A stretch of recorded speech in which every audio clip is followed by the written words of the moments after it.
Susan Sullivan, who is a professor of law and politics at Temple University. She joins us live from Philadelphia. And Susan, as we stay with these live pictures from Capitol Hill, what do you make of them? What do you make of what's happening there today? Oh, well, it's almost impossible to fathom. This is unprecedented. I mean, we've never seen anything like this before. These protesters stormed the perimeter. They are those steps are not even open to the public on a regular basis, on a regular day. And they have stormed the inner chamber of the Capitol. As Kelly said a moment ago, this is a critical day, and this should have been a formality after this fiasco since the election, with Donald Trump continuously trying to suggest that the election was stolen from him. We finally reached the point today, the last hurdle in this race. And as I said, it was supposed to be a formality. And this storming of this government building is just unprecedented. It's horrific. It's just not anything anyone has seen, not something that even the police expected. There is, I think, it's generally accepted that the police presence there is extraordinarily missing, inadequate. Right now, President Trump apparently sent out a tweet to let people know that federal forces, including the National Guard, are on their way to try and stabilize the situation. But, they've not seen this before. How do you address this violent mob without starting a gun war, without starting, making the situation worse? Already one woman has been shot. We hear she's in critical condition. We don't know who she is. And we understand now, I'm just hearing that apparently the protesters have now stormed into Nancy Pelosi's office. She, of course, is the leading Democrat in the House of Representatives. So this is an extraordinary, scary, disgraceful development by a very small number of people, clearly being encouraged. Clearly this is instigated by President Trump. He has not tweeted, as he so often does. He has not sent a tweet asking these protesters to stand down, his language of choice, to stop the violence. He has been markedly absent, other than to say federal troops are being sent in. And it's an unfolding, disgraceful situation. 2 hours till dark, when this is not under control. 2 hours from now, when night descends, I hate to think how this will escalate at that point. Well, Susan, as you point out, there is a curfew in place due to start at 6 p.m. local time. We have been looking at pictures of some police with armed police with riot shields. Do you think there is a fear that this situation won't be ended peacefully? Well, that is my biggest fear. I understand, of course, the mayor has instigated a 6 p.m. curfew. These people have stormed the Capitol. They've stormed the chamber. They've stormed people offices. They're not going to be in any mood, will not have the disposition to adhere to any type of curfew. This is a mob. This is a riot. This is not a group of people who are going to care that they're supposed to be indoors 2 hours from now.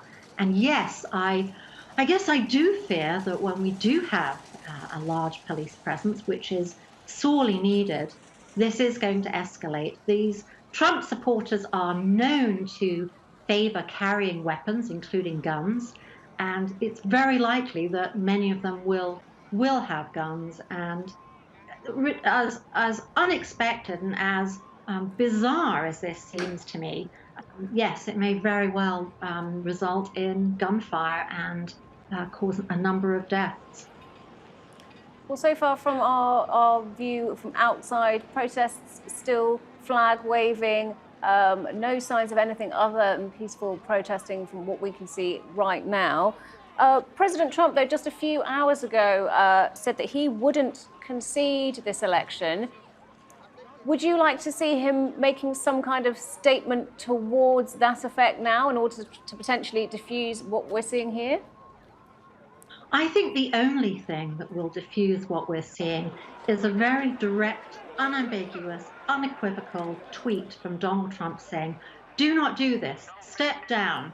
This is un-American. If you support me, you must cease this violent behavior." If we don't get something like that, I think there will be violence. I think the police will be resisted. I think this is an angry mob, clearly with no respect for law and order, despite President Trump always describing himself as a law and order president. So that's what we need to see from the president. And unfortunately, he has, I believe, only tweeted twice today. The first tweet encouraged his supporters to go out to the Capitol building and protest. So the general consensus is that this mob action has been encouraged and is now, by virtue of Trump's inaction, is actually being encouraged. And this is just lighting fuel to the flame, of course. Very desperate, very dangerous, unprecedented situation. And as I said, 2 hours till darkness. Nobody knows how this will turn out, but it doesn't look good. Well, as we continue to look at pictures, we can see some police dressed in riot gear, some other protesters still just massing on the steps. But while we look at these pictures, let's just talk briefly about the politics of this. How will Joe Biden want to start his presidency with this in the immediate short-term memory of people? Well, I think that the average American, including the average Trump supporter, is horrified by this. Of course, he is going to condemn this, and I think that will appeal to the vast, vast majority of Americans, including those who voted for Trump. There are 30,000 people here. 4 years ago, when Joe Biden lost the election, approximately 900,000, mostly women, protested Trump's election. Didn't see anything like this. No arrests. It was peaceful. So I think Joe Biden is going to condemn this, and he will be good at bringing the nation together. I don't think he's going to be troubled by appealing to the American public. What I do think is important politically is that today was a formality, an absolute formality, but there were senators, a handful, who decided to object to the process.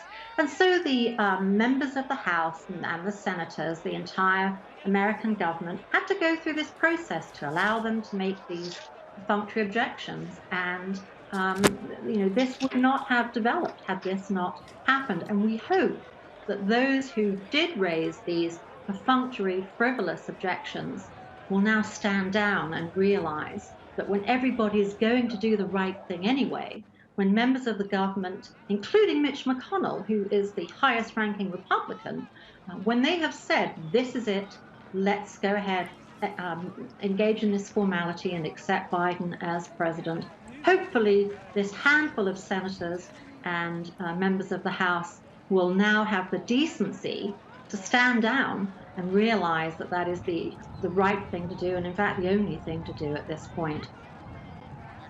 Okay, Susan Sullivan from Temple University, thanks very much indeed for talking to us today.